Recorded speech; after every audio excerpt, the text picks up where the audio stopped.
Pakistan time news के programme सेहतनामे में मेज़बान सिराज अमजदी हाजिर है।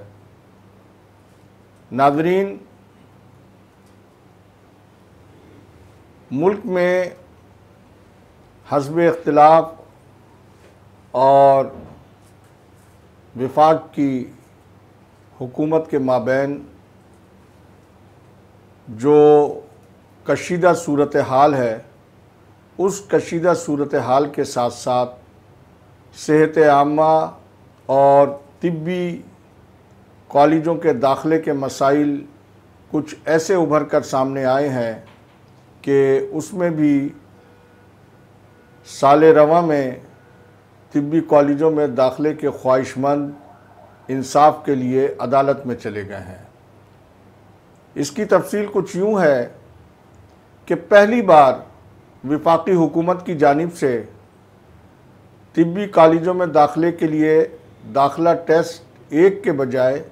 2 तजवीज़ करते हुए बाकायदा उसका हुक्म जारी कर दिया गया है। यहाँ ये अम्र दिलचस्पी से खाली नहीं है कि सिंध में 18 अक्टूबर को यानी कल इतवार के रोज़ 30,000 के करीब उम्मीदवारों को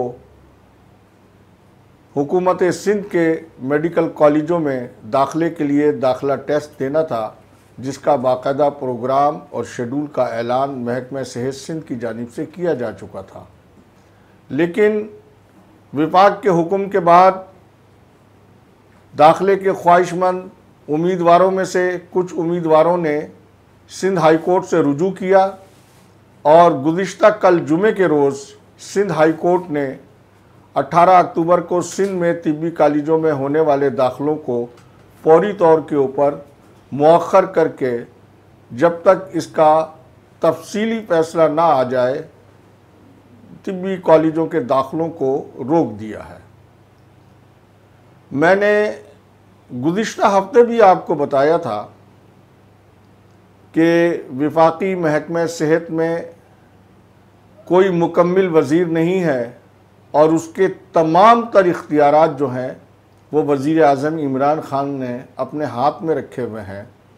और वज़ारत उज़्मा के मनसब पर फाइज होते हुए उन्हें जिन चैलेंजेस का सामना है वो वज़ारत सेहत का कलमदान तो ज़रूर रखे हुए हैं, लेकिन उनको उस जानिब देखने का कोई मौका नहीं मिल रहा है। और मैं एक हेल्थ रिपोर्टर की हैसियत से ये समझता हूँ कि वज़ारत सेहत का कलमदान ऐसे लोग चला रहे हैं वफाकी वज़ारत सेहत में कि जो सेहत की अब्जद से भी वाक़फ़ियत नहीं रखते हैं या उन्होंने ज़मीनी हक़ाइक़ को क़तई तौर के ऊपर नज़रअंदाज किया हुआ है और उनका मकसद जो है किसी ख़ास तबके को वफाकी वज़ारत सेहत के तहत फ़ायदा पहुँचाना मुझे नज़र आता है। ये बहुत अफसोसनाक सूरत हाल है। मुल्क इस वक्त जंगी सूरत हाल में मुब्तला है। गुज़िश्ता 2 रोज़ के वाक़यात के अंदर 2 मुख्तलिफ़ वाक़यात के अंदर हमारे सरहदों की हिफाजत करने वाले 21 जवान शहादत पा चुके हैं। यानी हमारी सरहदी सूरत हाल जो है उसकी यह है कि रोज़ाना भारतीय हुकूमत की जानिब से सरहदी खिलाफ वर्जी के अंदर पाकिस्तानियों को शहीद और ज़ख्मी कर दिया जाता है। इस सूरत हाल में मुल्क की दाखिला पॉलिसी को कंट्रोल रखने के लिए हमें और वफाकी हुकूमत को, सूबों को कम अज़ कम इस बात का ख़याल रखना चाहिए कि वो कौमी और मुल्की उमूर चलाने में सब्र व तहम्मुल का मुज़ाहरा करें और सेहत जैसे शोबे में ऐसी चीज़ों को ना लेकर आएँ कि जिससे चलता हुआ निज़ाम भी रुक जाए। कल गुजरांवाले में जो PDM का पहला एहतिजाजी जलसा था उसमें मैं बड़ा हैरत ज़दा हो गया कि जब बिलावल ज़रदारी ने अपनी तकरीर के दौरान ये बताया कि उन्होंने महकमे सेहत में कोई ऐसा जाल बिछा दिया है कि जहाँ पर मुफ्त लोगों का इलाज किया जा रहा है। मैं यहाँ ये बताता चलूँ कि जनाब बिलावल भुट्टो जरदारी साहब गुज़िश्ता 12 साल में महकमे सेहत सिंध का बेड़ा गर्क किया जा चुका है और उस बेड़ा गर्क करने की सबसे बड़ी तस्वीर जो है वो सिविल अस्पताल कराची है, जहां रोज़ाना नवाब शाह से, ख़ुद उनके आबाई शहर लाड़काना से, दादू से, बदीन से, नवाब शाह से और अंदरून सिंध के दीगर इलाकों से सरकारी अस्पतालों में जो डिस्ट्रिक्ट अस्पताल हैं, जो वहाँ के सिविल अस्पताल हैं, वहाँ पर सहूलतों का फुकदान होने की वजह से सैकड़ों मरीज़ सिविल अस्पताल आते हैं और ये इन मरीज़ों में अक्सरियत उनकी होती है जिनका कराची में रहने का कोई ठिकाना भी नहीं है। आप शाम को और रात को सिविल अस्पताल के अतराफ़ के अंदर देखें तो सैकड़ों मरीज़ जो है वो बेचारे, उनके वर्षा, उनके तीमारदार वहाँ फुटपाथों के ऊपर रात गुजारने के लिए मजबूर हैं। गो के गवर्नर सिंध की जानिब से वफाकी हुकूमत की हिदायत पर पहले ऐसे तीमारदारों के लिए आर्जी तौर के ऊपर कैंप और शामियाना वगैरह गुज़िश्ता साल सर्दियों में लगाया गया था, लेकिन वो भी चंद माह पहले ख़त्म कर दिया गया है और ये खुले आसमान तले अंदरून सिंध से आए हुए बेबस और बेकस मरीज़ों के तीमारदार जो हैं वो अपने मरीज़ों के इलाज मुआलजे के लिए आसमान तले, खुले आसमान तले रात गुजारने के लिए मजबूर होते हैं। तो उन्होंने अगर कोई जाल बिछाया होता बिलावल जरदारी साहब ने, तो उन मरीज़ों को वहाँ अंदरून सिंध से यहाँ सिविल अस्पताल कराची आने की क्या ज़रूरत थी। जनाब आली, मसला ये है कि महकमे सेहत सिंध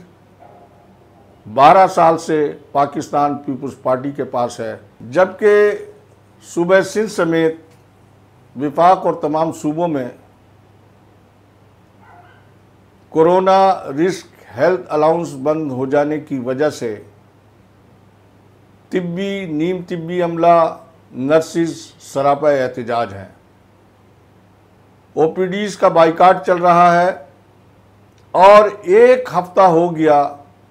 पूरे मुल्क में ओपीडीज़ मुअत्तल होने की वजह से गरीब, बेबस और बेकस मरीज़ दर बदर हैं। गो के आज की अखबारी इत्तलात के मुताबिक सूबाई वज़ीर सेहत सिंध डॉक्टर अदरा फजल पीजूहू के मुताबिक उन्होंने नोटिफिकेशन के लिए हुक्म दे दिया है और कोरोना रिस्क हेल्थ अलाउंस की बंदिश का हुक्म वापस ले लिया है। अगर महकमे सेहत सिंध और वज़ारत सेहत सिंध की जानिब से ये कदम उठाया गया है तो ये बहुत खुश आइंद है और हम हुकूमत सिंध के इस इक़दाम का खैर मकदम करते हैं कि उन्होंने कोरोना की दूसरी लहर को मद्देनज़र रखते हुए फौरी तौर के ऊपर ये फ़ैसला किया है। जो गरीब मरीज़ों का इलाज मुआलजे का दरवाज़ा जो गुज़िश्ता 7 रोज़ से बंद है, मैं ये समझता हूँ कि इस हुक्म के बाद तमाम तिब्बी और नीम तिब्बी अमला अपना एहतजाज ख़त्म करके मामूल के मुताबिक अपनी ड्यूटियाँ देना शुरू करेगा। इसके साथ ही वफाकी हुकूमत की जानिब से ये सेहत के हवाले से एक बहुत बड़ा इक़दाम सामने आया है कि अमराज़ क़ल्ब के मरीज़ों को के दिल में लगाया जाने वाला स्टेंट अब मकामी तौर के ऊपर तैयार होगा। इस तरह से पाकिस्तान जो है उन 18 ममालिक में शामिल हो चुका है और वफाकी वज़ारत सेहत का 2 साल के अंदर सेहत के हवाले से ये बहुत बड़ा एक कदम है जिसकी तारीफ़ की जानी चाहिए। और उसके साथ ही साथ मुझे ये अफसोस के साथ कहना पड़ता है कि कोरोना वायरस की लहर अपनी इब्तिदा से अब तक पाकिस्तान में सियासत की नज़र हो रही है। दूसरी लहर के वक्त हुकूमत सिंध जो पहली लहर में बिल्कुल लॉकडाउन जो है कर्फ्यू की तर्ज का लगाना चाहती थी, अब वो हुकूमत के ख़िलाफ़ जलसों की वजह से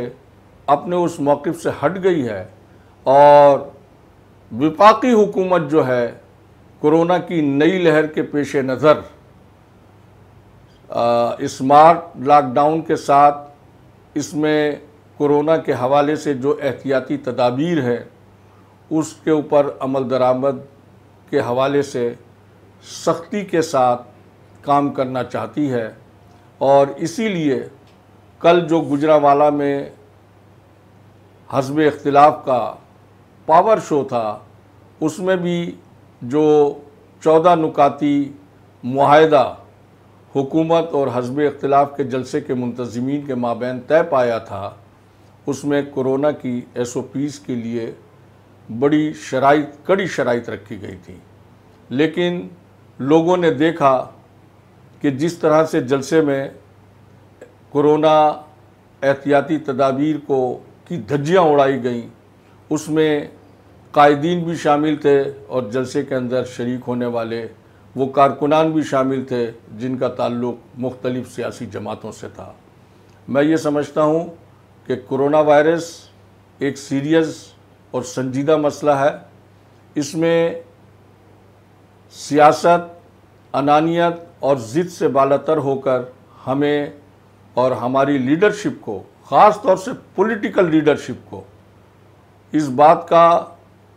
आवाम के अंदर भी बाकायदा उन्हें मोटिवेट करना चाहिए